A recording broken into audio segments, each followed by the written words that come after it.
Bapak Ibu Saudara yang terkasih dimanapun Anda berada, salam sejahtera dalam kasih Tuhan. Di renungan pada hari ini, karena saya berkata renungan karena ada yang lihat pagi hari, ada siang hari, dan malam hari. Ya, itu adalah pilihan.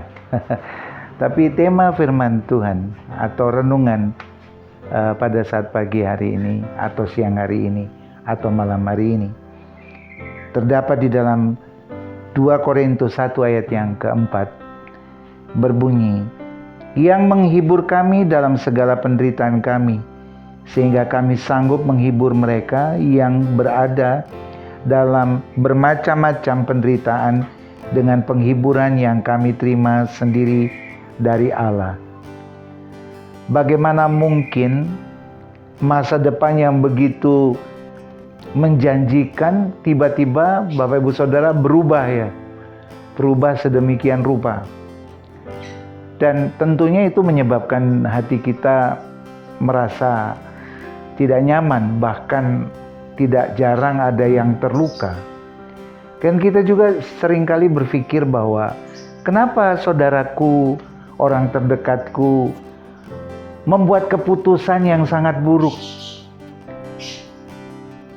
membuat keputusan yang seharusnya dia tidak buat keputusan itu, dan kemudian dia bergumul, berproses di dalamnya, sehingga mengakibatkan mereka merasa menderita, saudara-saudara.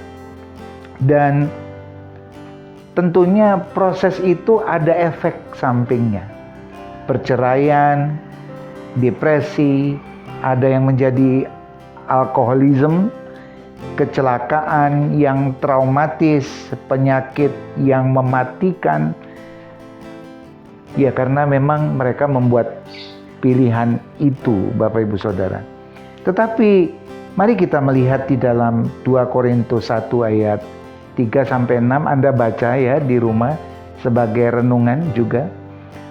Adalah maha kasih Tuhan, ya saudara-saudara, bahwa Tuhan tidak pernah membuat diri kita hancur. Itu digarisbawahi. Tuhan tidak pernah membuat diri kita hancur. Tidak ada kehidupan yang dipenuhi banyak kepedihan atau dalam keadaan yang begitu kacau tidak dapat dijangkau oleh Tuhan, karena Tuhan memiliki, saudara-saudara, dasar pola yang disebut dia dapat menembus ruang dan waktu, dan itu maha besarnya Tuhan dan maha ajaibnya Tuhan. Dia kadang disebut transenden, ya. Dia Tuhan yang jauh, Tuhan yang melembaga, di surganya yang kekal, tetapi dia juga Tuhan yang imanen. Artinya Tuhan yang dekat dengan kita, mendampingi kita di waktu-waktu yang tersulit. Oleh sebab itu, saudara-saudara, ada beberapa kata kekuatan pada saat pagi hari ini. Di dalam Ibrani 13 ayat 5, silakan dibaca ya saudara-saudara, Ibrani 13 ayat 5, bahwa Allah tidak pernah meninggalkan kita. Itu intinya di dalam Ibrani 13 ayat 5. Yang berikutnya saudara-saudara, di dalam Mazmur 30 ayat 12. Mazmur 30 ayat 12. Tuhan berkata, Allah dapat mengubah tragedi menjadi kemenangan. Wih, bayangkan situasi yang kita pikir tidak akan ada harapan lagi, itu tragedi. Ya saudara-saudara, tetapi di waktu yang seperti itu justru kita berkemenangan bersama-sama dengan Tuhan. Puji Tuhan, miliki Allah yang benar di dalam hidupmu, saudara-saudara. Dan di dalam Galatia 6 ayat 10, Allah mengirimkan para penolong.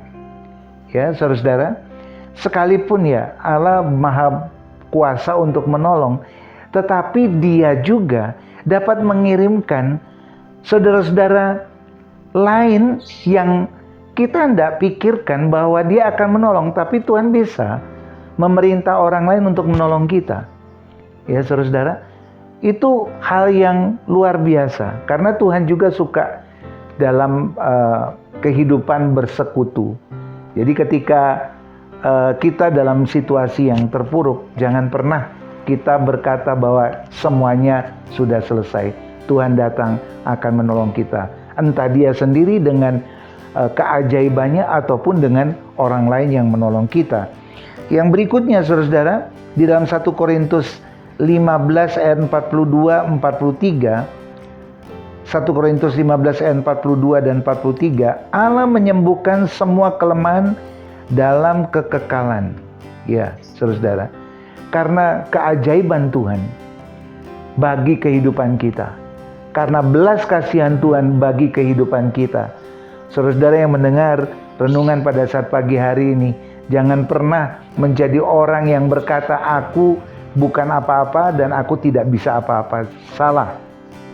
Karena di dalam penderitaan itu justru Allah datang dengan belas kasihannya. Yesus Kristus buktinya. Saudara-saudara, Allah menjelma menjadi manusia, firman-Nya menjelma menjadi manusia, mendidik kita, menolong kita, bahkan menuntun kita dari situasi yang terpuruk menjadi orang-orang yang berkemenangan. Puji Tuhan. Sebagai penutup, di dalam Matius 15 ayat yang kelima, orang buta melihat, orang lumpuh berjalan, orang kusta menjadi tahir, orang tuli mendengar, orang mati dibangkitkan, dan kepada orang miskin diberitakan kabar baik. Tidak ada yang namanya tinggal di dalam penderitaan selamanya, karena Dia, Sang Juru Selamat itu, akan mendampingi Anda. Tetap semangat, maju terus di dalam Tuhan, dan terimalah berkat Tuhan pada saat pagi hari ini. Tuhan Yesus memberkati.